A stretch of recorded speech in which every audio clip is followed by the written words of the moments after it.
నీలాంజన సమాభాసం రవిపుత్రం యమాగ్రజం ఛాయామార్తాండ సంభూతం తం నమామి శనైశ్చరం. హిందూ మత విశ్వాసాల ప్రకారం శనిదేవుడు న్యాయానికి అధిపతి. ఎవరైనా తాము చేసే కర్మలను బట్టి ఫలితాలను ఇస్తారు.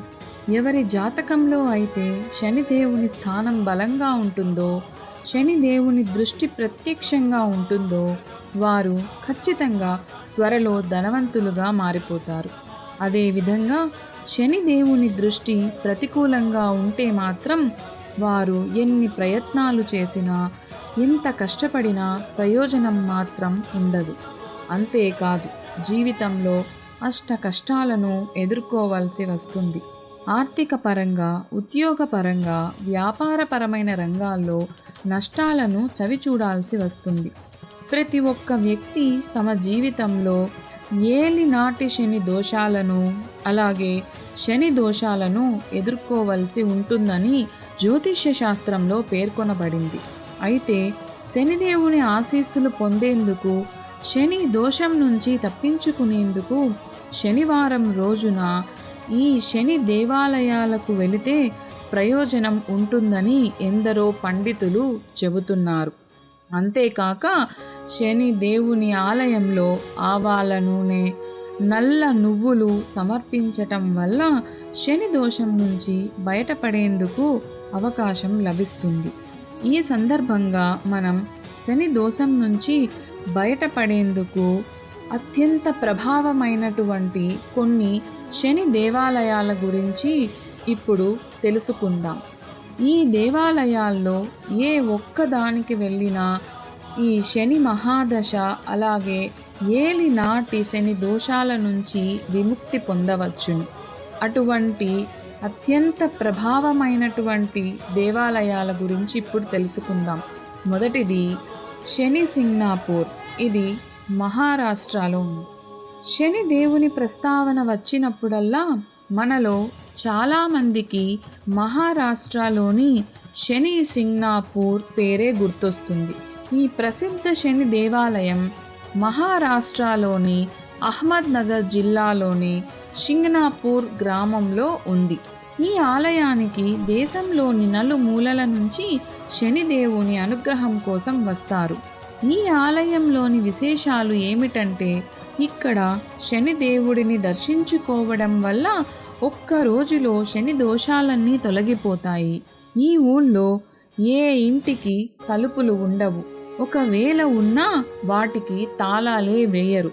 ఎందుకంటే న్యాయాధిపతి అయిన శనిదేవుని మహిమ వల్ల ఇక్కడ దొంగతనాలు జరగవని అక్కడ ప్రజల నమ్మకం.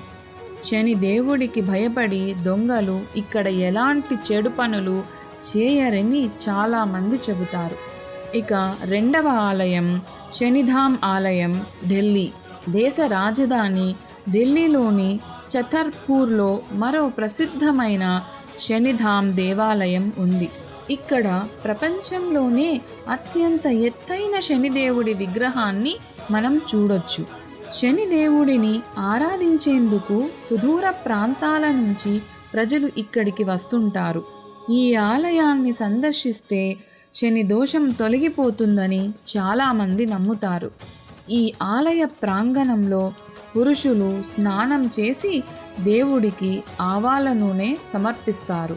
ఇక మూడవ ఆలయం కోకిలవాధామ్, ఉత్తరప్రదేశ్. ఈ దేవాలయం ఉత్తరప్రదేశ్ రాష్ట్రం మధుర జిల్లాలోని కృష్ణానగర్లో ఉంది. కోసిలోని ఈ శని దేవాలయాన్ని కోకిలావనంగా పిలుస్తారు. ఈ ఆలయంలో 7 శనివారాలు శనీశ్వరుడికి ఆవాల నూనె నైవేద్యంగా సమర్పిస్తే శని దోషం తొలగిపోతుందని చాలామంది నమ్ముతారు. కేవలం తైలం సమర్పించిన కొన్ని రకాల దోషాలు తొలగిపోతాయి. పురాణాల ప్రకారం ఈ ప్రాంతంలో శ్రీకృష్ణుడు కోకిల రూపంలో శనికి దర్శనమిచ్చినందున ఈ ఆలయాన్ని కోకిలవనం అని పిలుస్తారు. ఇక నాలుగవ ఆలయం తిరునల్లార్ ఆలయం, పాండిచ్చేరి. ఈ ఆలయం శనీశ్వరుని మందిరాలలో అతి పురాతనమైన మందిరం.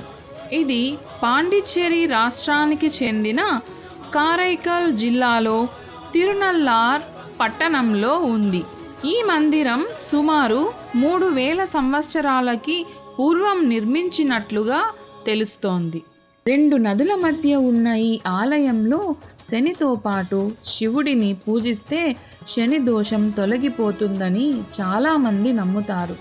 శని దేవుని స్థానం మారినప్పుడు ఈ ఆలయంలో ప్రత్యేక పూజలు నిర్వహిస్తారు. ఇక చివరిది 5వది శని దేవాలయం కర్ణాటక రాష్ట్రంలోని తుముకూర్ జిల్లాలో ఈ దేవాలయం ఉంది. ఈ ఆలయం ప్రత్యేకత ఏమిటంటే శనిదేవుడు కాకిపై కూర్చుని ఉంటాడు. శాస్త్రాల ప్రకారం శని దోషం ఉండేవారు శని దేవుడిని పూజిస్తే సమస్యలన్నీ దూరమవుతాయి.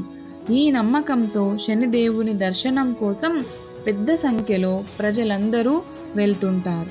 ఇలా ఈ 5 శని దేవాలయాలలో ఏ ఒక్క దేవాలయాన్ని సందర్శించుకున్నా ఏలినాటి శని దోషాలతో బాధపడుతున్నవారు, అలాగే వివిధ రకాల శని దోషాలతో బాధపడేవారు ఆ దోషాల నుంచి విముక్తి పొందవచ్చును.